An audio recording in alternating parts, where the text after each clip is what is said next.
అలాగే respiratory system గురించి miss Naomi 10వ తరగతి చాలా అద్భుతంగా వివరించారు. దానికి గోరంట్ల ఎవరు సారైనా గోరంట్ల వాసు గారు పంపించిన ఈ పరికరాలు చాలా ఉపయోగపడి చెప్తాం. వారికి నా ధన్యవాదాలు. అలాగే మిస్ పి శృతి 10th క్లాస్ ఈ కుట్లు అల్లికల గురించి ఇది, అలాగే రత్నకుమార్ ఆర్ట్ అండ్ స్కిల్ గురించి చెప్పారు. ఇది నేను చాలా సందర్భాల్లో ఇది national education NEP national education పాలసీలో ప్రధానమంత్రి గారి ఆధ్వర్యంలో 2014 తర్వాత ఇది ఏర్పడిన తర్వాత ప్రభుత్వం విద్యార్థులకి ఈ ఏదైనా స్కిల్ ఓరియంటెడ్ కూడా నేర్పించిన పార్ట్ ఫ్రమ్ ఎడ్యుకేషన్ అని చాలా సందర్భాల్లో నేను ప్రస్తావించాను. సో దీంట్లో భాగంగానే దీనికి వ్యక్తిగతంగా నేను కూడా దీనికి కొన్ని సూచనలు చేయడం జరిగింది. అందుకని ఈ రోజున మనకి ఈ కుట్లు కానీ అల్లికలు కానీ ఒక ఎబిలిటీ ఒక నేర్చుకున్న ఒక వృత్తి మీద ఒక కెపాసిటీ బిల్డ్ చేసేలాగా ఈ కోర్సుని ఇక్కడ డెమాన్స్ట్రేట్ చేశారు. వారికి కూడా ఆ టీచర్స్ కూడా నా అభినందనలు తెలియజేస్తాను. అలాగే ఈ రోజున రెస్పాన్స్ డివైజెస్ రాష్ట్ర వ్యాప్తంగా ఒక ప్రైవేట్ ప్రాజెక్ట్ కింద లాంచ్ చేశారు. ఆ సబ్జెక్ట్కి సంబంధించిన వీడియోస్ చూశాక క్వశ్చన్స్ అడగడం జరిగింది. దానికి స్టూడెంట్స్ క్లిక్కర్స్ ద్వారా సమాధానం చెప్పడం, హౌ మన సైంటిఫిక్ మన టెక్నాలజీ ఎలా ప్రభావితం చేస్తుంది ఎడ్యుకేషన్ కూడా నాకు చాలా బలంగా వివరించారు. అలాగే నా దృష్టికి పట్టుకొచ్చింది ఏంటి అంటే, ఇక్కడ నీ పేరేంటమ్మా? జాస్మిన్ కదా. జాస్మిన్ ఇందాక చెప్తుంది ఏంటంటే, మాకు స్కూల్కి గ్రౌండ్ సరిపోవట్లేదు, గ్రౌండ్ లేదు అసలు. ఇంతమంది పిల్లలకి దాదాపు 1600 మంది ఉండేవాళ్ళు. పులారా గారు కూర్చో చెప్తే ఇప్పుడు 800 మంది పిల్లలు ఉన్నారు, 800 పైచిలకే ఉన్నారని చెప్తా ఉంటే అసలు ఇంతమంది పిల్లలు ఆడుకోవడానికి స్థలం లేదు, సరిపోదు. అలాగే లైబ్రరీ చూశాను.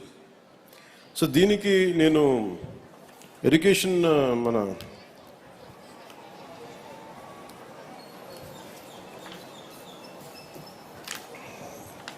రంజిత్ భాషా గారిని కూడా నేను రిక్వెస్ట్ ఏంటంటే, దీనికి సంబంధించిన ప్లే గ్రౌండ్కి ఏదన్నా పాసిబిలిటీస్ అని ఎక్స్ప్లోర్ చేయవలసిందిగా కోరుకుంటా ఉన్నాను. అలాగే ఇందాక మన కలెక్టర్ గారు మాట్లాడుతూ ఇందాక లైబ్రరీ చూసాం. లైబ్రరీ చూస్తే చిన్న లైబ్రరీ ఉంది, దానికి బీరువాలన్నీ ఉన్నాయి, కానీ లోపల పుస్తకాలు అంటే ఇన్ని వందల మంది విద్యార్థులకు సంబంధించిన పుస్తకాలు లేవని అనిపించింది. అలాగే కంప్యూటర్స్ చూస్తే ఎలా నేర్చుకున్నారంటే ఒక 10 కంప్యూటర్స్ ఉన్నాయి. వాటికంటే నేను నా వైపు నుంచి నేను మీకు ఒక ఫుల్ లైబ్రరీ మీకు డొనేట్ చేస్తాను. ఎందుకంటే మీరు స్కూల్లో నేర్చుకునేది ఒకటి, అధ్యాపకులు చెప్పేది ఒకటి, మీరు స్వంతంగా మీరు పుస్తకాలు చదవటం. ఎంతసేపు కూర్చోబెట్టి ల్యాప్టాప్స్లో కూర్చోవడం, ఫోన్లు చూడటం. తల్లిదండ్రులు కూడా ఎలా ఉందంటే, మా అబ్బాయి ఫోన్ పట్టుకొని ఇలా టచ్ టెక్నాలజీ మొత్తం తిప్పేస్తాను, బాగా ఎడ్యుకేట్ అయిపోయాడు అనుకుంటున్నారు. ఇంగ్లీష్ నేర్చుకుంటే ఇంగ్లీష్ వచ్చిన దానివల్ల మనకు తెలివితేటలు రావు. ది క్రియేటివ్ కెపాసిటీ, ఇన్నోవేట్ చేయగలిగే మైండ్, ఇవన్నీ రావాలి అంటే మటుకు చాలా మల్టీ టాలెంట్స్ కావాలి మనకి. మల్టీ టాస్కింగ్ చేయాలన్నా.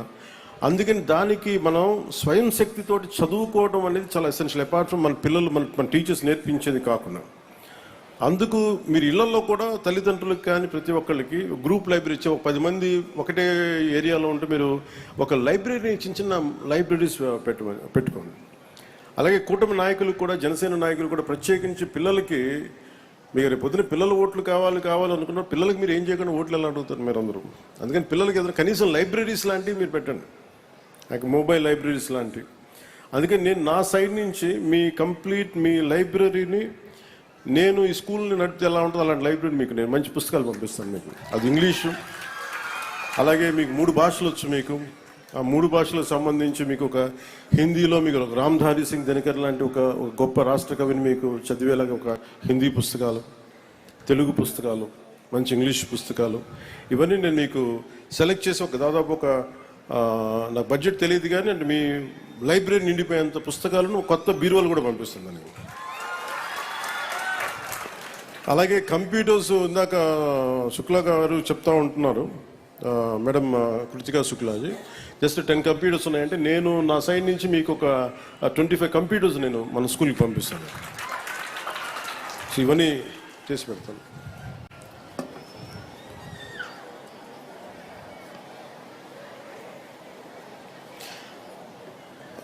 యాస్మిన్ గారు, ఇందాక మీరు మార్షల్ ఆర్ట్స్ నేర్పించింది ఎవరమ్మా? యాస్మిన్ జీ, యాస్మిన్ గారేనా?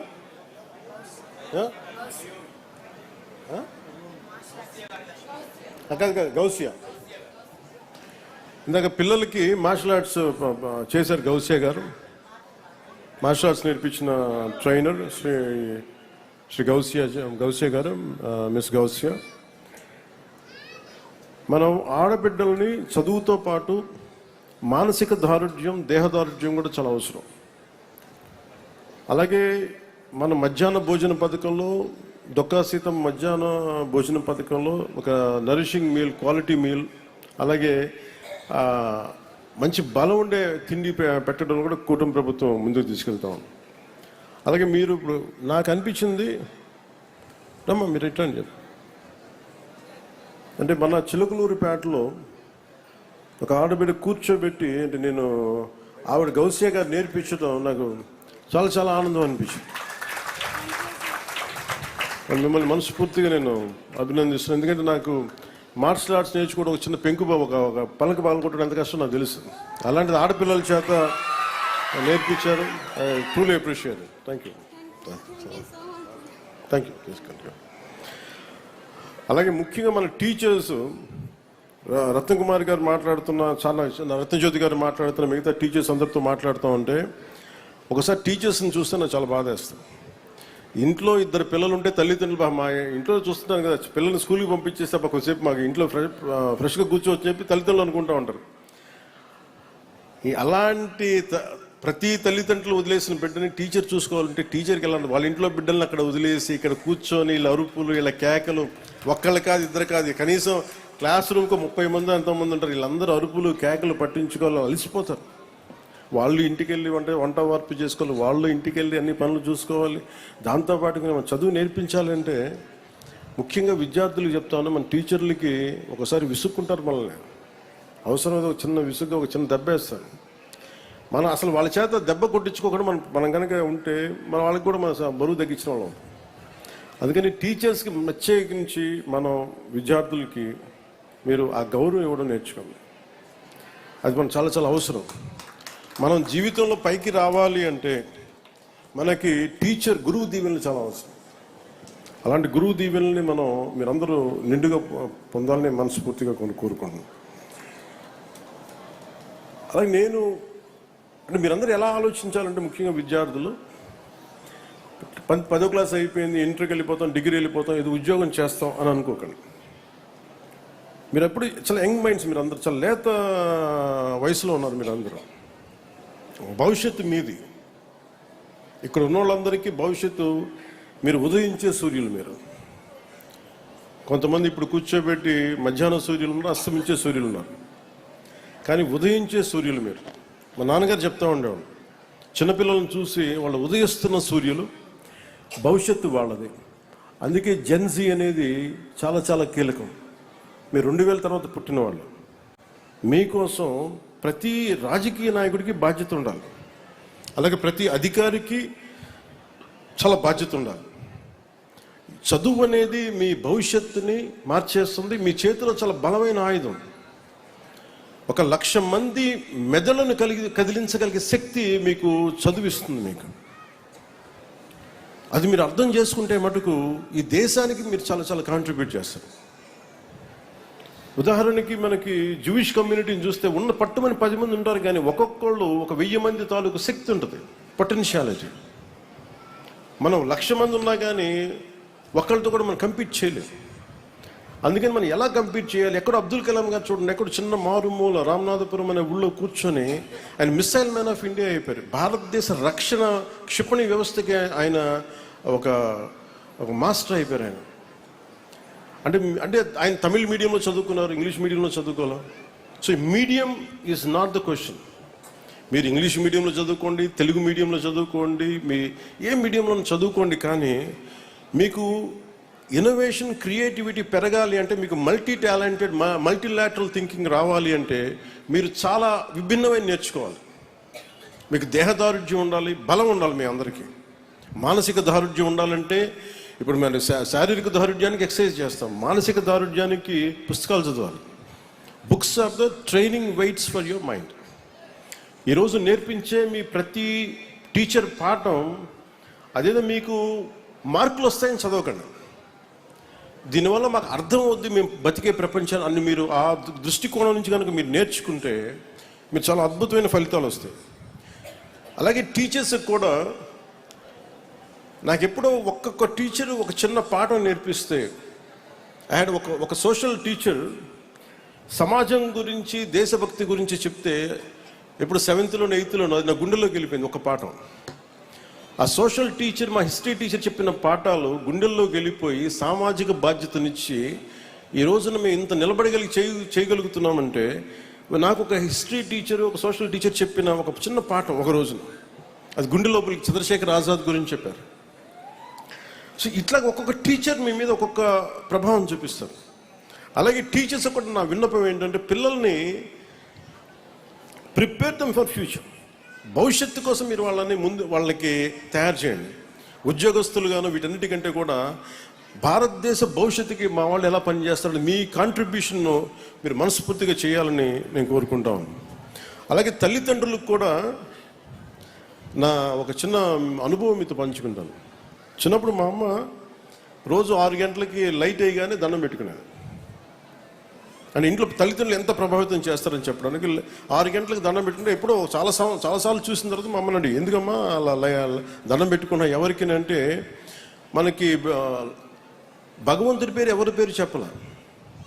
ఆవిడ అంది మనకి థామస్ ఆల్వా ఎడిసన్కి ఆయనకి మన లైట్ బల్బ్ కనిపెట్టాడు కదా ఆయన దండం పెడుతున్నాను.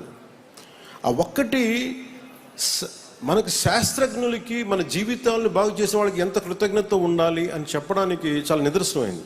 ఒకసారి తల్లిదండ్రులు కూడా మీరు మీ స్థాయిలో మీరు గొప్ప గొప్ప పాఠాలు చెప్పకలేదు. మా అమ్మ పెద్ద ఒక డిగ్రీ ఏం చదువుకోలేదు. మా అమ్మ ఒక హై స్కూల్ డ్రాప్ అవుట్. కానీ ఆవిడకున్న విజ్ఞానం సగటు తల్లిదండ్రులాగే ఒక మంచి కోరుకునే వ్యక్తి సగటు భారతీయులందరూ. అందుకని మీలో కూడా అంత నిగూఢమైన శక్తి ఉంది. ఒకసారి మీరు అన్ని సాధించలేకపోవచ్చు. మీరేం అనుకోలేదు మేమేం సాధించలేదు అనుకోని పిల్లల్ని మీరు తగ్గించకండి. మీ ఒక్కొక్క బిడ్డలో ఒక అద్భుతమైన వ్యక్తి ఉంటాడు. ఈ కనిపించే మనకి ఒక్కొక్క బిడ్డలో ఒక అద్భుతమైన శక్తి ఉంటుంది, నిగూఢమైన శక్తి ఉంటుంది. మీరు ఆ మాటలు చెప్పండి. పొద్దున్న లేస్తే బూతులు తిట్టే వ్యక్తుల్ని చూడకండి, టీవీలు చూడకండి, సినిమా పిచ్చిలో పడిపోకండి. సినిమా చిన్నపాటి వినోదమే, దాన్ని జీవితంగా తీసుకోకండి. నేను ఒక సినిమా నటుడిగా చెప్తున్నాను. మన కోసం కష్టపడే ఒక అబ్దుల్ కలాంని స్ఫూర్తిగా తీసుకోండి. మనకి దాతలు ఇచ్చిన ఈ చౌక్ పేరు పెట్టుకున్న అలాంటి పెద్దలను తీసుకోండి, అలాంటి స్ఫూర్తి తీసుకోండి.